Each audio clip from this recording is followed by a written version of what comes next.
Amém? Amém, graças a Deus. Vamos retomar, meus irmãos, não sei se todos estão lembrando, nós estamos estudando o livro de Tiago. A gente está sempre parando, tem sempre um evento especial, mas agora, com a graça de Deus, a gente pretende fazer aqui acelerar o nosso estudo de Tiago para ver se a gente consegue acabá-lo até o final do ano. Então, nós vamos pegar aí vários domingos agora, sem interrupção, vamos continuar estudando essa nossa carta. Então, se você tem sua Bíblia, abra aí conosco no livro de Tiago, ou na epístola de Tiago. Nós estamos estudando o capítulo de número 3.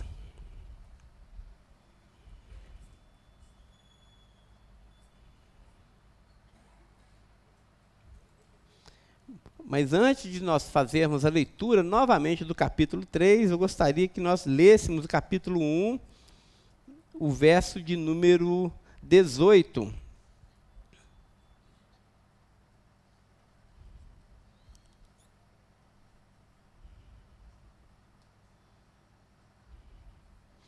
Então, Tiago capítulo 1, verso 18 diz: Não se engane, meus amados irmãos, toda boa dádiva e todo dom perfeito vem lá do alto, descendo do Pai das luzes, em que não pode existir variação ou qualquer sombra de dúvida. E leremos também o último verso do capítulo 1. Se alguém supõe ser religioso, mas não refreia a sua língua, está enganando a si mesmo, e a sua religião é vã.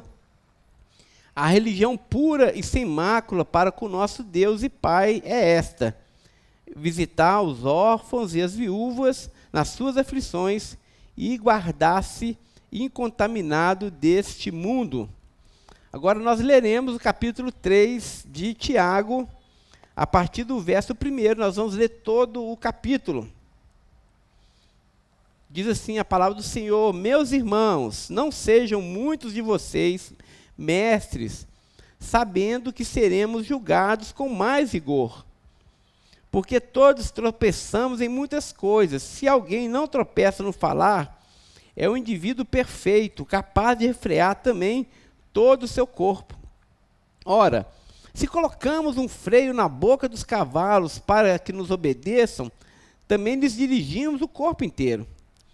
Observem igualmente os navios que, sendo tão grandes e impelidos pelos fortes ventos, são dirigidos por um pequeníssimo leme e são levados para onde o piloto deseja. Assim também a língua, pequeno órgão, se gaba de grandes coisas. Vejam como uma fagulha incendeia uma grande floresta. Ora, a língua é um fogo, é um mundo de maldade. A língua está situada entre os membros do corpo e contamina todo o corpo. E não só põe em chamas toda a carreira da existência humana, como também ela mesma é posta em chamas pelo próprio inferno. Pois toda espécie de animais, de aves, de répteis, de seres marinhos se doma e tem sido domada pelo gênero humano. Mas a língua ninguém é capaz de domar. Ela é mal incontido, cheio de veneno mortal. Com ela, nós bendizemos o Senhor, o Pai, e também com ela, nós amaldiçoamos as pessoas criadas à semelhança de Deus. De uma só boca procede bênção e maldição. Meus irmãos, isso não deveria ser assim. Por acaso pode a fonte jorrar de si mesmo água doce e amarga ao mesmo tempo? Meus irmãos, será que a figueira pode produzir azeitonas ou a videira figos? Assim também, uma fonte de água salgada não pode dar água doce. Quem entre vocês é sábio e inteligente? Mostre as suas obras em mansidão de sabedoria mediante a sua boa conduta. Se, pelo contrário, vocês têm em seu coração inveja, amargura, sentimento de rivalidade, não se gloriem disso, nem mintam contra a verdade. Perdão. Essa não é a sabedoria que desce lá do alto, pelo contrário, essa sabedoria é terrena, animal, e ela é demoníaca. Pois onde há inveja e rivalidade, aí há confusão e toda espécie de coisas ruins. Mas a sabedoria lá do alto é primeiramente pura, depois pacífica, gentil, amigável, cheia de misericórdia e de bons frutos. Ela é também imparcial e sem fingimento. Ora, é em paz que se semeia o fruto da justiça para aqueles que promovem a paz. Vamos orar, irmãos, mais uma vez?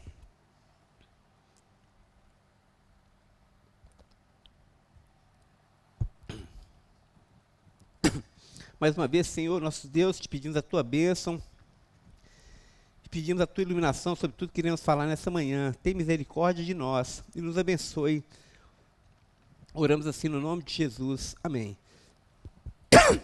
Inicialmente eu quero pedir aos irmãos desculpa, eu estou com a garganta um pouco arranhada, passando aí um quadro de alergia aí, então os irmãos vão me ver tossindo aqui um pouquinho, aí eu vou ter que parar de tomar uma aguinha, mas eu acho que a gente vai conseguir chegar até o final, tá certo? Muito bem. Irmãos, nós temos estudado na nossa igreja a Epístola de Tiago, e todos nós sabemos que Tiago é irmão de Jesus, conhecido também como Tiago de Jerusalém, Tiago Grande. Essa epístola tem como ponto focal a questão da fé, e Tiago vai dizer de forma muito clara e reiterada que a fé sem obras ela é morta, ela não produz a eficácia necessária que conduz à salvação. É muito interessante porque a fé dissociada de obras ela é condenada por Tiago como sendo uma condição sine qua non, uma condição inegociável para a nossa salvação. A gente vê, por exemplo, hoje, muitos ensinos acerca da graça de Deus, desassociando a nossa obediência com a nossa salvação. A gente pensa mais ou menos assim, não, aquela pessoa, ela é crente, ela se converteu, ela ama o Senhor, e ela é até uma pessoa assim, muito querida por todos nós, ela é uma pessoa muito sincera, inclusive. Mas essa mesma pessoa querida, sincera, e está ali, amiga de todo mundo, ela não pratica as obras de arrependimento, que são obras do Espírito de Deus. E muitas vezes a gente fala assim, olha, puxa vida, essa pessoa tem que ir para o céu, porque ela é tão legal, ela é tão boa, ela é tão frequente à igreja. Mas o que Tiago está querendo dizer é que se nós cremos no Evangelho de Jesus, a forma mais clara e evidente que nós admitimos que nós cremos no Evangelho de Jesus é quando nós praticamos o Evangelho de Jesus. Então esse é o ponto aqui central da argumentação de Tiago. E nessa manhã eu queria propor algo um pouco diferente para nós. Ao invés da gente estudar o texto, como nós vamos fazer a partir do próximo domingo, eu queria propor uma leitura de um livro, uma parte de um livro, que para mim é dos meus livros prediletos. Acho que todo cristão deveria ler, que é O Peregrino. Alguém conhece o livro? Sim, né? Alguns aí conhecem. Sofreu com essa garganta, hein?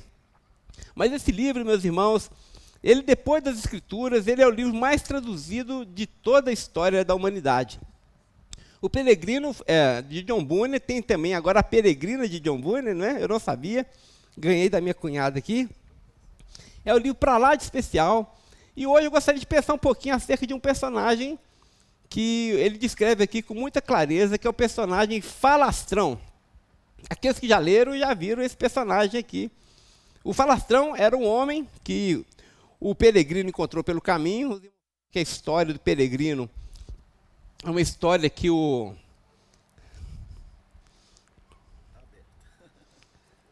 SOS Garganta.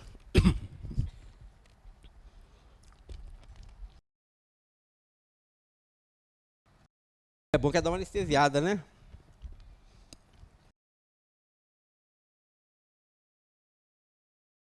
A Viviane está com raiva de mim aqui, porque, puxa vida, não era para ter pregado com a garganta assim.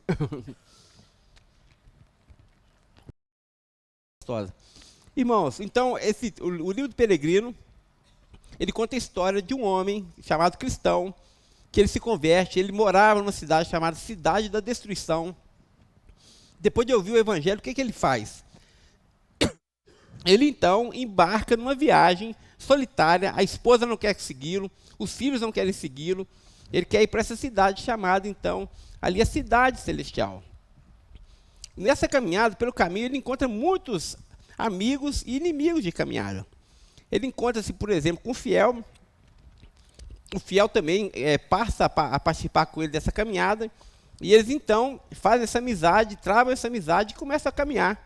E no caminho eles encontram muitos adversários, eles entram no pântano da provação, uma série de dificuldades eles encontram pelo caminho. E um desses supostos inimigos, travestidos de amigo, é o falastrão. Quem era o falastrão? O falastrão era um personagem muito interessante, porque ele tinha, assim, uma capacidade de eloquência, de conversação muito boa. Ele sabia conversar muito bem. Ele era, assim, na minha leitura, um cara muito carismático. E mais do que isso, o falastrão era um camarada que conhecia muito a Bíblia. Ele dominava o texto bíblico. Ele era daquele tipo de pessoa que, se chegasse aqui na nossa Betel, e pelo conhecimento que ele tem das Escrituras e tudo mais, daqui a pouquinho ele estava até podendo dar aula de EBD. Porque ele conhecia a Escritura, falava muito bem, ele conseguia interagir com a cultura, com o conhecimento. Ele mesmo vai dizer que ele sabe conversar de tudo e com todos. Era uma pessoa assim fantástica, carismática, que no primeiro momento envolveu de uma forma muito intensa a vida do fiel. O fiel olhou para o falastrão e começou a falar: nossa, que homem bom, que crente de primeira categoria, ele sabe o que ele está falando, é uma pessoa que eu quero ter do meu lado para caminhar. Só que aí o cristão que caminhava junto com o fiel conhecia o falastrão. Eles moravam na mesma cidade, que era essa cidade, a Cidade da Destruição. E aí então o cristão vai dizer para o fiel quem é o falastrão, a sua verdadeira identidade. Então essa conversa é muito interessante. É um texto relativamente comprido, então quero pedir ao meu auditório, que aos meus irmãos, que tenham paciência, nós vamos ler. E aí, a minha intenção é ilustrar tudo isso que Tiago está falando, sobre essa necessidade de nós associarmos a nossa fé com as nossas obras. Fé e obras não podem ser dissociadas do evangelho verdadeiro de Jesus. Fé, meus irmãos, sem obras é abominação ao Senhor. Esse é o ponto do nosso interesse nessa manhã. Então, vou fazer aqui algumas leituras e os irmãos, por favor, tentem me acompanhar. Muito bem. O fiel vai dizer assim: olha, mas ele é filho de quem? Onde ele mora? Esse homem é tão agradável. Bem, ele parece ser um homem muito simpático. Foi o que o fiel pensava. Aí o cristão, então, vai responder assim para o fiel acerca do falastrão. Ele é assim, simpático, para aqueles que não estão completamente familiarizados com ele. Pois ele tem a melhor aparência em terras estrangeiras, mas perto de casa, ele é muito feio. Quando você diz que ele é um homem agradável, eu lembro-me das obras artísticas, cujas pinturas são mais bonitas à distância, porém de perto elas são obras desagradáveis. O que ele está dizendo é que esse homem, quando você conhece de perto, você vê que ele não é nada daquilo que ele aparenta. O fiel vai objetar: ora, desse jeito parece que você está zombando de mim. Aí o cristão responde para o fiel: Deus me livre de brincar com esse assunto ou de fazer uma acusação tão falsa. Vou contar-lhe mais sobre esse homem, sobre o falastrão. Ele aprecia qualquer companhia e qualquer conversa. O que ele falou até agora poderá dizer igualmente em uma taberna. Taberna é um lugar onde se bebe bastante, né? Quanto mais bebe, mais ele fala. A religião não tem um lugar em seu coração, não tem lugar em sua casa ou no seu comportamento. Ele é todo conversa e a sua religião, preste atenção, a sua religião é a sua língua. A sua religião é a sua língua. O fiel vai dizer: você me havia dito isso, fui grandemente enganado por esse homem. O cristão continua: enganado? Sim, esteja certo disso. Lembre-se do provérbio: eles dizem e não fazem. Porém, o reino de Deus não consiste em palavras, mas consiste em poder. Ele fala da oração, ele fala do arrependimento, ele fala da fé, ele fala do novo nascimento, mas apenas fala. Já estive com sua família e o observei, tanto em casa como fora dela, e sei o que digo sobre ele, e tudo que digo é verdade. Sua casa é tão vazia de religião como uma clara de ovo é sem sabor. Não há oração, nem sinal de arrependimento pelo pecado, até mesmo os animais servem a Deus melhor do que ele. Para aqueles que o conhecem, ele traz vergonha e opróbrio para o nome do Senhor. No lado da cidade onde mora, ele é um péssimo exemplo de cristão. As pessoas que o conhecem dizem: ele é um santo fora de casa, mas é um demônio em seu lar. Certamente sua pobre família conhece seu interior. Ele é rude, abusivo, é injusto com seus servos e nunca sabem como se aproximar dele. Os homens que têm quaisquer negócios com ele dizem que é melhor lidar com um turco do que com ele, pois receberão um tratamento ainda mais justo. Esse falastrão, se for possível, fraudará, enganará e obterá o melhor das pessoas por meios inescrupulosos. Além disso, ele ensina os filhos a agir da mesma forma.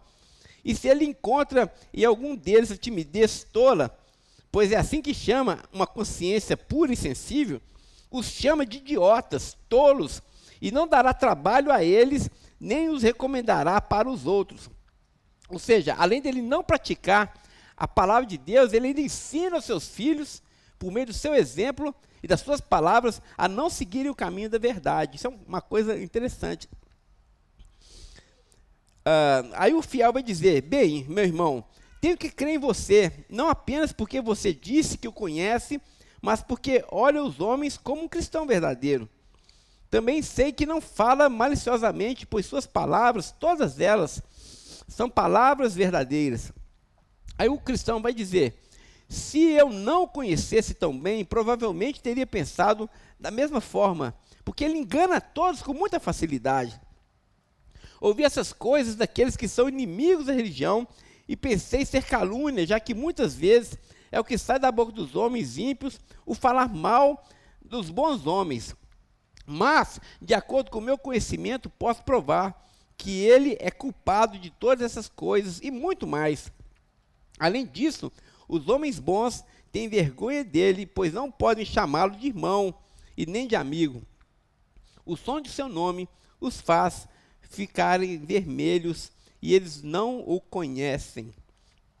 Aqui, irmãos, o que o texto tá dizendo é que o testemunho que o cristão recebeu era, inclusive, de pessoas ímpias.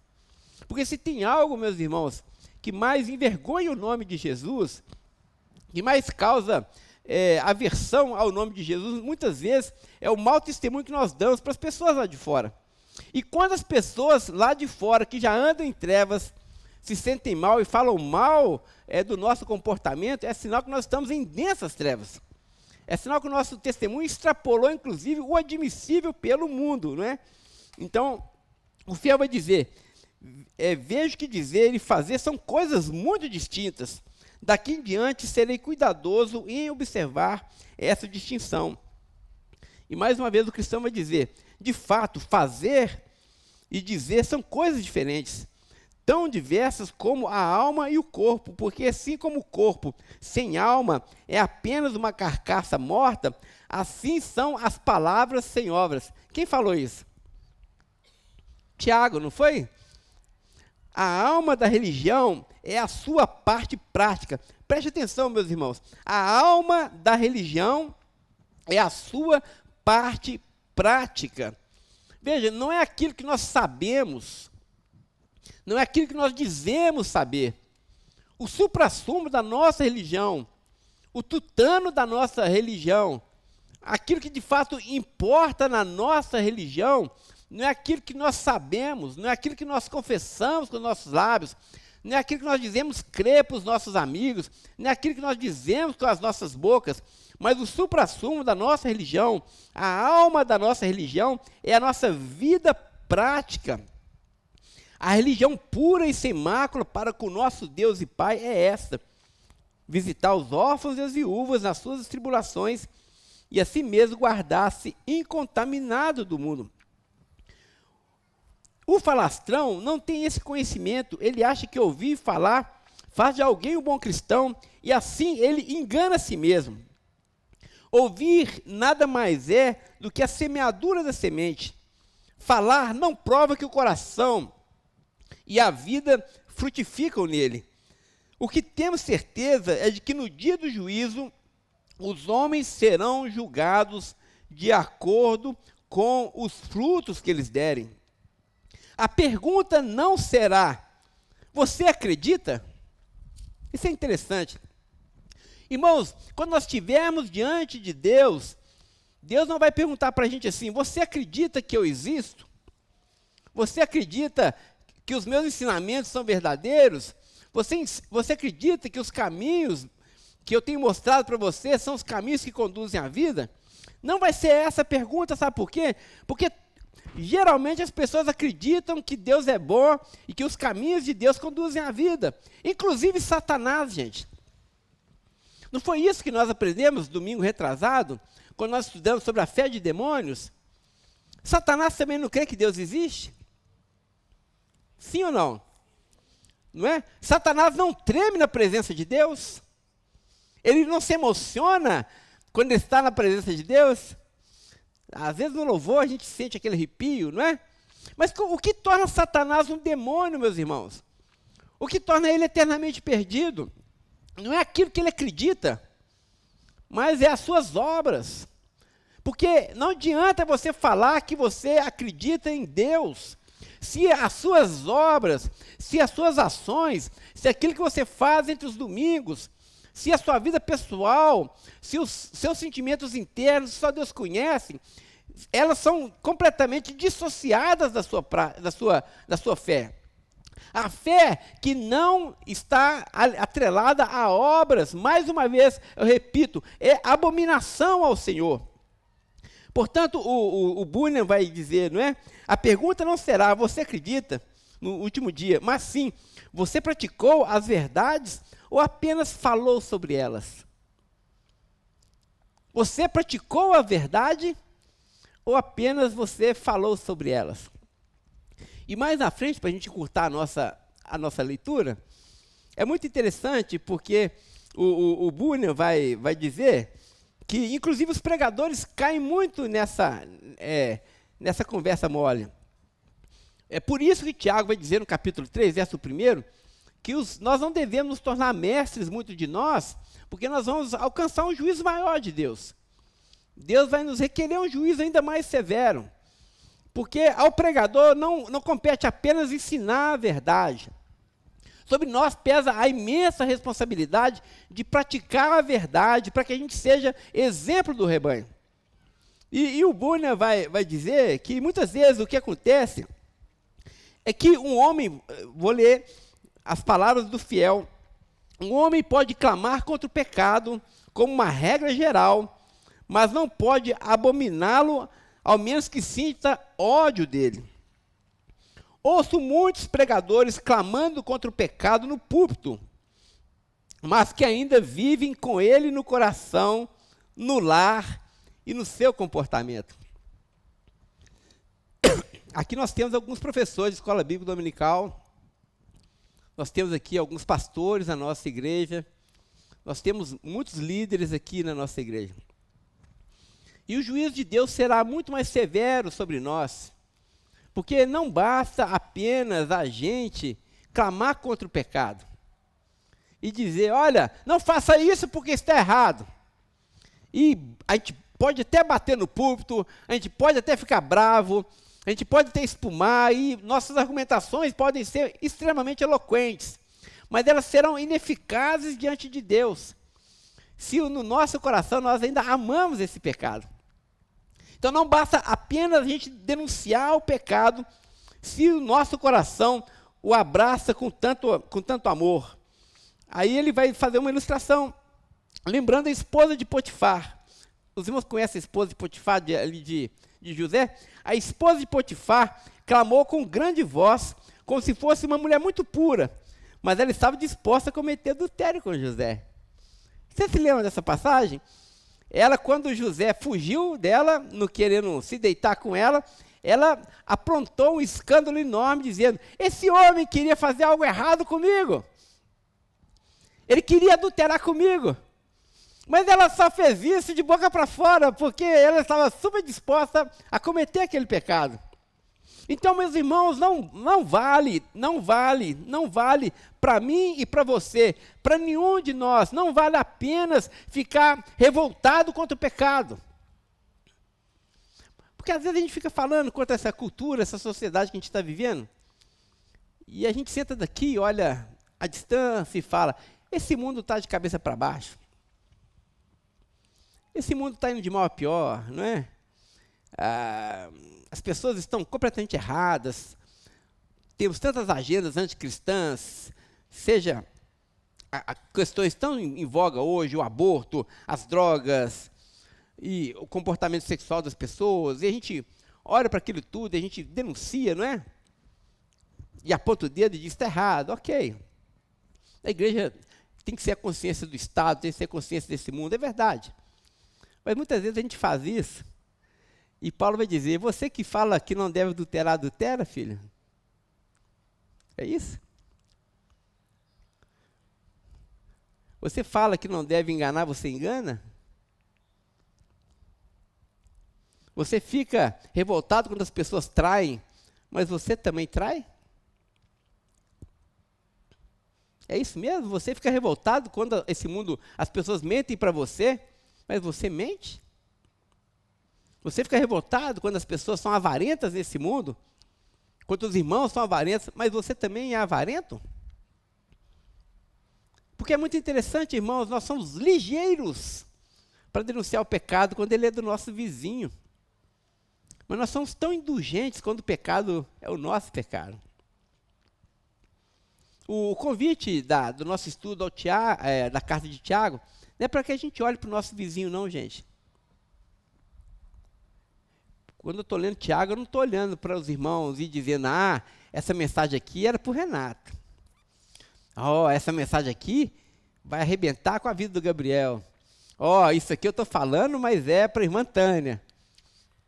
O que está acontecendo quando eu estou lendo Tiago é a ideia do espelho, lá do capítulo 1. Porque quando você estuda a palavra de Deus vai falar contra você, meu irmão. E o convite da palavra de Deus para mim e para você é para que a gente acerte a nossa vida. A gente está muito interessado em acertar a vida dos outros, gente. A gente está muito interessado em acertar a vida da nossa esposa, acertar a vida do nosso marido, acertar a vida dos nossos filhos. A gente está muito interessado em denunciar o pecado dos nossos pais e colocar tantos defeitos nas pessoas que estão à nossa volta. Nós somos tão hábeis em fazer isso.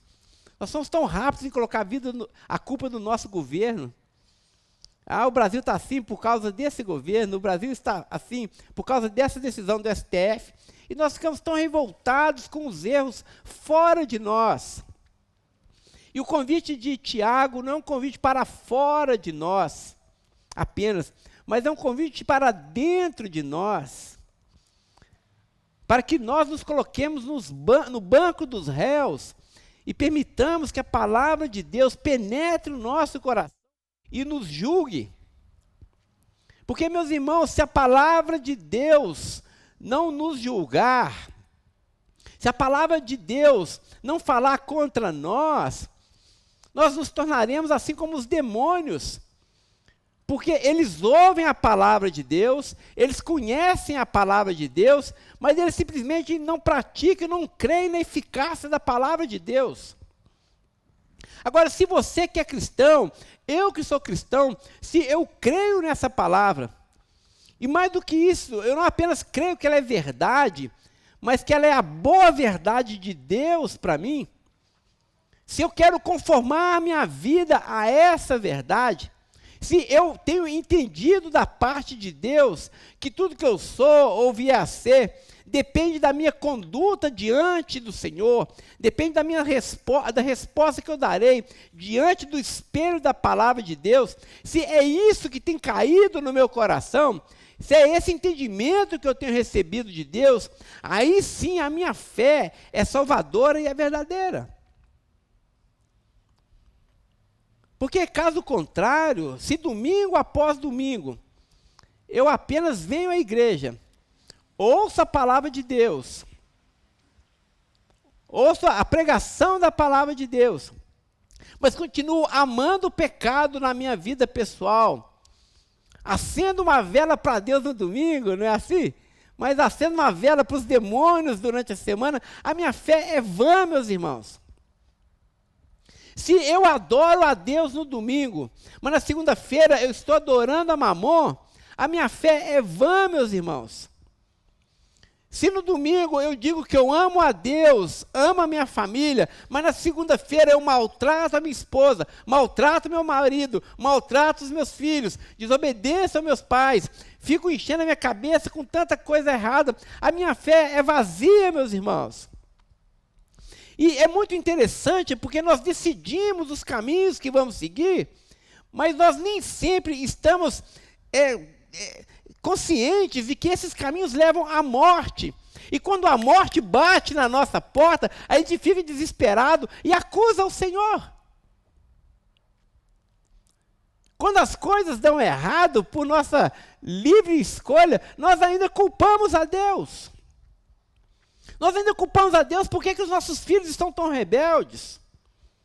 Nós ainda culpamos a Deus por que o meu casamento está tão errado. Nós ainda culpamos a Deus porque eu estou à beira de um ataque de nervos, por que as coisas estão de ponta cabeça na minha vida, por que eu chego na minha casa, só encontro briga e um ambiente ruim. Nós não fazemos uma anamnese, nós não fazemos um exame de consciência para ver que nós estamos colhendo aquilo que nós estamos plantando. E o mais assustador, meus irmãos, e permita dizer, e assim nós encerramos, é que esse movimento de morte é tão autofágico, é tão destrutivo, que nós vamos recebendo a conta do nosso pecado, a conta dos nossos descaminhos, e mesmo nós sabendo que aquilo está acabando com o meu matrimônio, aquilo está acabando com a minha família, aquilo está acabando com as belas coisas que Deus tem me dado, nós ficamos paralisados e parece que nós não retrocedemos, nós não mudamos de direção. Nós preferimos morrer, mas não largamos o pecado. Nós sabemos o que tem que ser feito, assim como Satanás, mas nós não fazemos, nós não obedecemos. E o mais gozado é que no domingo após domingo, se você conversar talvez com a gente vai falar, puxa vida, essa pessoa é um bom homem de Deus, assim como o falastrão. Fala tudo que deve ser feito, mas não faz. No próximo domingo, se Deus quiser, nós vamos pegar capítulo 3 e vamos nos aprofundar no tópico a tópico desse capítulo. Mas fica aqui primeiro, nessa nossa introdução no capítulo 3, essa chacoalhada que eu gostaria de dar à igreja acerca da responsabilidade que nós temos diante de Deus, de não apenas sermos ouvintes da palavra, mas sermos praticantes dessa palavra. Não se engane, como diz as Escrituras, de Deus não se zomba. Tudo que o homem plantar, o homem certamente colherá. Não brinque com o pecado na sua vida, meu irmão e minha querida irmã. Não ache que a conta não vai chegar para você. Deus é longânimo, Deus é misericordioso, Deus é paciente. E muitas vezes a conta não chegou ainda, porque Ele está esperando você se arrepender. Mas haverá um dia que Deus vai dizer, basta! E aí, Ele vai tirar a sua mão e vai permitir que a gente colha as consequências do nosso pecado. E eu prefiro sofrer debaixo da mão de Deus do que sofrer debaixo da mão do meu pecado. Deus é mais compassivo, Deus é mais misericordioso, Deus há de nos ajudar. Então, se nessa manhã Deus está falando no seu coração, e eu não estou aqui para julgar você de forma alguma, essa palavra fala é contra mim, não contra você apenas. Mas se Deus está falando no seu coração, e você percebe que você tem que mudar alguma coisa, dentro da sua casa, nos seus relacionamentos mais íntimos, se você percebe que tem que mudar alguma coisa no seu coração, algo que está em descompasso, não aquilo que você acredita, mas com aquilo que você faz, esse é o momento que Deus nos chama ao arrependimento. A apresentar no altar do Senhor os nossos caminhos e pedir que o Senhor nos ajude a dar uma mudança de direção, 180 graus. Como diz o salmista Davi, guia-me, Senhor, pelo caminho eterno. Sonda-me, conhece os meus pensamentos, vê se há em mim algum caminho mau. E, Senhor, guia-me pelo caminho eterno. Que nessa manhã a nossa fé seja a verdadeira fé, meus irmãos, a fé salvadora de Jesus. Não permita que Satanás anestesie você. Não permita que algum sentimento de desatenção tome conta do seu coração e você desconsidere essa palavra. Mas permita que Deus fale contra você e que Deus abra os seus olhos para que você possa perceber o caminho que você está andando. E se necessário for, esse é o momento do arrependimento, esse é o momento da volta. Assim mesmo como nós estamos, vamos fechar os nossos olhos.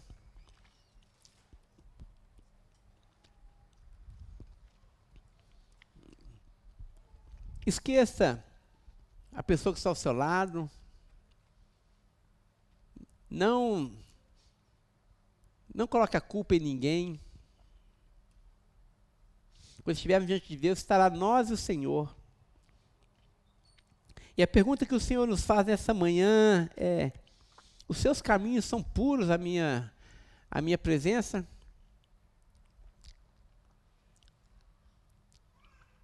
A questão que nós temos que responder nessa manhã é: eu estou sendo aprovado diante de Deus? O Senhor que nos sonda e nos conhece, aquele que sabe quem nós somos, tem se agradado dos meus caminhos? Nós temos ouvido domingo após domingo sobre a palavra do Senhor, sobre o caminho que conduz à vida, mas a pergunta é: nós temos trilhado esse caminho ou apenas falado desse caminho? Permita que o Evangelho cure os seus relacionamentos familiares. Permita que o Evangelho penetre no seu coração e possa transformar você a partir do seu interior, para que você não apenas denuncie o pecado, mas odeie o pecado. Permita que o Evangelho de Jesus Cristo, ao penetrar no seu coração, te dê alegria pela obediência, alegria pelas boas e santas coisas do Senhor. Não permita que a desobediência destrua a sua casa, a sua família, os seus relacionamentos. Não permita que a desobediência leve você não para o céu, mas para o inferno. Dê meia volta, arrependa-se e volte a praticar as boas obras. Permita que a sua vida seja condizente com aquilo que você acredita e com aquilo que você confessa com seus lábios. Senhor, nessa manhã estamos na Tua presença e não há outro lugar que desejamos estar senão diante de Ti. Obrigado pela Tua palavra, obrigado porque a Tua palavra, ela é a lâmpada para os nossos pés, ela é luz para os nossos caminhos, ela é o espelho que mostra o nosso real estado. Pai, nessa manhã nós fomos expostos à Tua palavra, E ouvimos o imperativo de Tiago, que nos ensina que a fé sem obras é morta. Pai, nós temos aprendido isso todos os domingos, mas nessa manhã nós não queremos apenas conhecer essa verdade, mas nós queremos viver essa verdade, Senhor. Tu nos conheces tão bem, sabe os nossos descaminhos, sabe as nossas fraquezas, mas, Pai, nessa manhã nós queremos nos voltar para Ti.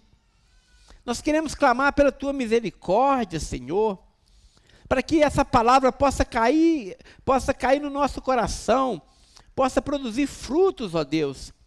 Que essa palavra saia apenas da letra desse papel, mas que ela seja vivificada pelo Teu Espírito em nós, para que ela produza, Senhor, os seus efeitos, para que ela transforme não apenas o nosso interior, mas também o nosso exterior. Pai, porque nós queremos, dentro da nossa casa, dar um bom testemunho de Ti. Nós queremos externar o nosso amor às pessoas, não apenas por aquilo que nós falamos, Senhor, mas por aquilo que nós também fazemos, pelas nossas ações. Nessa manhã, Pai, eu oro pelo meu rebanho, para que haja conversão entre nós, para que o coração dos maridos possa se converter ao coração das suas esposas, para que o coração das esposas se convertam ao coração dos seus maridos, para que os pais possam cuidar dos seus filhos na disciplina e na admoestação do Senhor, para que os filhos percebam o amor dos seus pais e possam obedecê-los, Senhor. Ó Pai, eu oro pela nossa conduta sexual e moral, para que o Senhor purifique a mente dos nossos jovens, Senhor, para que eles possam guardar os seus corpos. De que adianta nós sabermos a verdade da Tua palavra se nós não praticamos? E nós queremos Te pedir nessa manhã que o Senhor possa nos libertar de toda a cadeia do pecado, Senhor, de todo o grilhão, Senhor, que nos prende ao pecado, que possamos odiar o pecado assim como o Senhor odeia, Senhor, e que possamos amar a santidade, assim como o Senhor ama a santidade também. Ó Deus, tem compaixão da Betel, santifica-nos, Senhor, para que sejamos uma igreja poderosa, não nas palavras, porque o reino de Deus não consiste em palavras de persuasão humana. O reino de Deus não consiste em falatórios, Senhor, mas o reino de Deus consiste em práticas, em vidas de poder. E queremos viver o Teu Evangelho, Senhor, ó Deus, em todas as áreas da nossa vida, e nos dobramos diante do Teu senhorio, e Te pedimos, reina sobre nós, Senhor, sobre cada centímetro quadrado da nossa existência, reina sobre nós, Senhor, santifica os nossos olhos, ó Deus, para que os nossos olhos sejam puros, santifica os nossos ouvidos, ó Deus, para que eles sejam puros, santifica os nossos lábios, a nossa língua, Senhor, para que a nossa língua seja pura, santifica as nossas palavras, para que elas sejam puras e verdadeiras, Senhor, santifica o nosso coração, para que ele não seja vacilante, mas para que ele seja reto diante de Ti, ó Senhor. Santifica os nossos pés, para que possamos trilhar os Teus caminhos, Senhor. Santifica as nossas mãos, para que as nossas boas obras possam ser evidentes, ó Senhor. Faça isso na vida dessa igreja, Deus. Nos nossos 59 anos de existência, nós Te pedimos, Senhor, nas nossas comemorações, que a Tua boa mão continue sobre nós, para que o Teu temor seja reacendido no nosso coração, para que essa igreja não sirva a outros deuses, mas que possamos servir ao Senhor. Ó Deus, que nada, absolutamente nada, seja maior do que a obediência do Senhor nas nossas vidas, que possamos não apenas ouvir a Tua palavra, desejamos ardentemente, urgentemente praticá-la, Pai. Faça isso na vida dessa igreja. Faça isso, Senhor, para a Tua própria glória. Faça isso, Senhor, para que a Tua igreja seja saudável e aprovada. Faça isso, Senhor, no irrecusável nome de Jesus.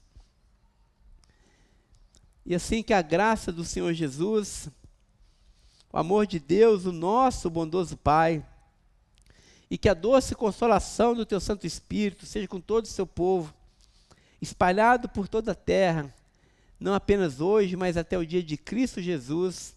Amém, amém e amém, amém. Que Deus abençoe a sua palavra nos nossos corações essa manhã. Meus irmãos, não permita que Satanás roube essa palavra do seu coração. Deixe que essa palavra produza seus efeitos. Deixe que essa palavra transforme a sua maneira de viver para a glória dele. Pois nós o amamos. Oh, meus irmãos, nós o amamos. E o nosso desejo é servir aquele que nos comprou. Então, santifique a sua vida para a glória de Deus. Não perca tempo com esse mundo.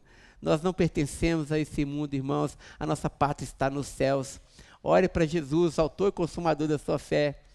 Abandone todo o pecado que te embaraça. Olhe para Jesus.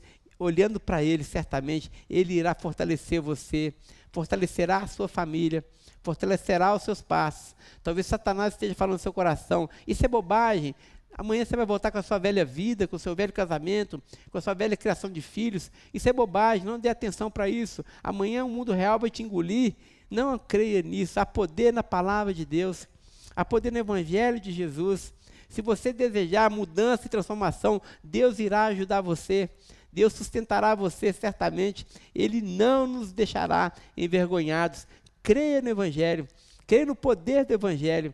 Creia que o Evangelho é o poder de Deus para a salvação de todo que crê, e viva esse Evangelho no poder, não da sua carne, mas no poder do Espírito de Deus. Que Deus abençoe a nossa amada igreja. Amém. Daqui a pouquinho nós temos o nosso almoço. Desculpe, nós passamos do horário, mas foi proposital, nós tínhamos esse tempinho. Logo mais à noite nós teremos aí também o nosso culto de encerramento do nosso aniversário, às 19 horas. Quero convidar você a estar participando conosco. Que os irmãos sejam todos abençoados nesse dia. Daqui a pouquinho, nosso almoço está servido, os irmãos estão convidados. Amém.